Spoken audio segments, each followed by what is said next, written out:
রহিম। আসসালামু আলাইকুম ওয়া রাহমাতুল্লাহি ওয়া বারাকাতুহু। সম্মানিত দেশবাসী, আমার চাষি ভাই চ্যানেলের পক্ষ থেকে অর্থাৎ সি চ্যানেল পক্ষ থেকে আপনাদের সকলকে শুভেচ্ছা, অভিনন্দন, মোবারকবাদ। সম্মানিত দেশবাসী, আপনাদেরকে একটু রাজনৈতিক অথবা সামাজিক ভাবতে পারেন সচেতনতা এবং নিজেকে আপনাদের সাথে শরিক রাখার জন্য দু চারটি কথা আমি প্রকাশ করতে চাই, আপনারা বিবেচনা করবেন। সম্মানিত সর্বস্তরের জনতা, আপনারা ইতিমধ্যে লক্ষ্য করতে পারতেছেন বাংলাদেশের সামাজিক, রাজনৈতিক, রাষ্ট্রীয়, প্রশাসনিক পরিবেশ পরিস্থিতি। কিন্তু দুঃখের বিষয়, বর্তমান অদক্ষ, অনির্দিষ্ট এই ভাড়াটিয়া হাওলাতি সরকার দ্বারা দেশ পরিচালিত হইতেছে। তারা নিজেদের স্বার্থসিদ্ধি, হয়তোবা রাজনৈতিক কোনো কৌশল আছে কইরাই লক্ষণীয় ভাব দ্বারা।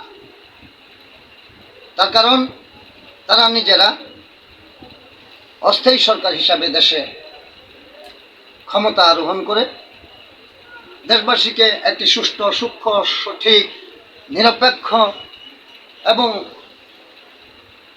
জনগণের সম্পৃক্ততা, আনন্দ উৎসবের একটি ভোটের মাধ্যমে সরকার গঠন করে তারা শীঘ্রই তাদের ক্ষমতা হস্তান্তর করে তারা তাদের স্ব স্থানে ফিরে যাবে। এটাই পৃথিবীর সকল দেশে অনুসরণ এবং এটাই আস্থার প্রতীক। কিন্তু বর্তমান এই ইউনিট সরকার দেশে নির্বাচনের বিষয়ে আগ্রহ তাদের খুব কম। এর কারণ নিজেরাই একটি শিশু দল গঠন করেছে। তারা নাকি এই সরকারকে ক্ষমতা আসীন করেছে। বেশ ভালো কথা। শুধু শিশু দলই না, এই শিশু দল রাজনৈতিক বিশৃঙ্খলা, ত্রাস সৃষ্টি করতেছে এবং বাংলাদেশের শিক্ষা ব্যবস্থা, সামাজিক অবস্থা, রাজনৈতিক পরিবেশ এরা ধ্বংস করতে চলছে। এরা নিজেদেরকে মনে করে প্রবীণ, ঐতিহাসিক, ঐতিহ্যগত রাজনৈতিক ফ্যামিলি অথবা নিজেরাই রাজনৈতিক এক অভিজ্ঞতা অর্জনের শীর্ষস্থানীয় নেতৃবৃন্দ।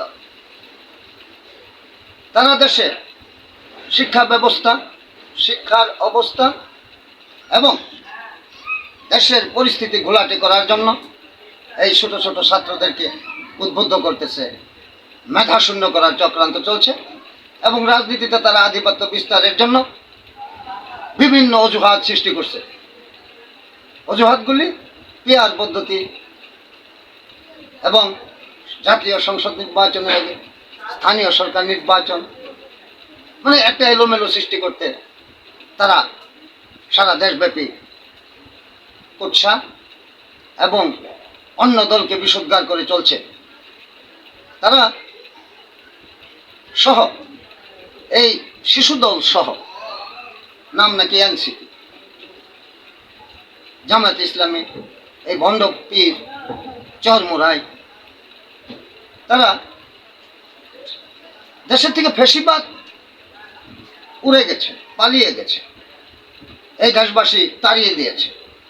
কিন্তু তারা নতুন করে সুর তুলছে যে একটি ফ্যাসিবাদকে তাড়ানো হয়েছে, আরেকটা ফ্যাসিবাদকে স্থান দেওয়া যাবে না, ভোট দেওয়া যাবে না, ক্ষমতায় আসীন করা যাবে না। তারা নাকি চাঁদাবাজি করে, চাঁদাবাজি তো জামাতও করে, সমবায়ের মাধ্যমে তাদের সদস্যদের কাছ থেকে।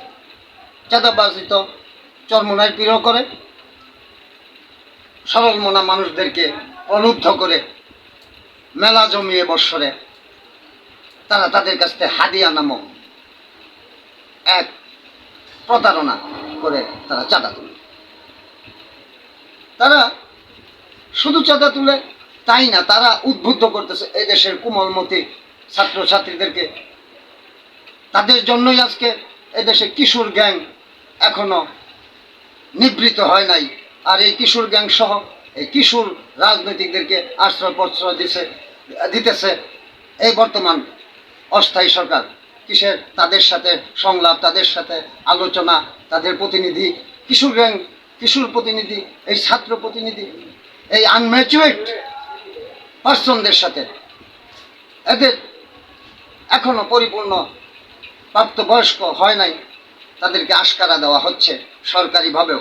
তারা এক একটা আন্দোলন করে, এক একটা পরিস্থিতি সৃষ্টি করে, এই সকল এই ছোট পোলাপানগুলারে নিয়ে তারা উদ্বুদ্ধ করে একটা বিশৃঙ্খলা পয়দা করে, যার প্রমাণ সচিবালয়, বাংলাদেশ সরকারের হার্ড সেই সচিবালয়েও এরা দুঃসাহস দেখিয়েছে।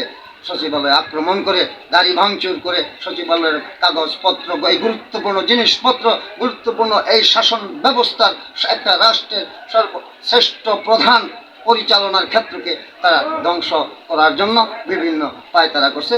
আর এটাকে সমর্থন দিচ্ছে এই যাদের কোনো অবস্থান নাই, যাদের কোনো ভোটে যারা নির্বাচিত হইতে পারবে না, তারা ষড়যন্ত্র করে একটা দেশে বিশৃঙ্খলা সৃষ্টি করে নির্বাচন পিছাইয়া নিয়ে দেশকে আরও একটা বিশৃঙ্খল পরিস্থিতিতে জগা খিচুড়ির মধ্যে ফেলে দিয়ে তারা স্বাদ ভোগ করবে। তারা পিআর পদ্ধতি, সংসদের আগে জাতীয় সংসদের আগে স্থানীয় সরকার নির্বাচন এবং তারা এই বিভিন্ন কলা কৌশল করে এই দেশকে ধ্বংস করার পায় তারা করছে। আসসালামু আলাইকুম।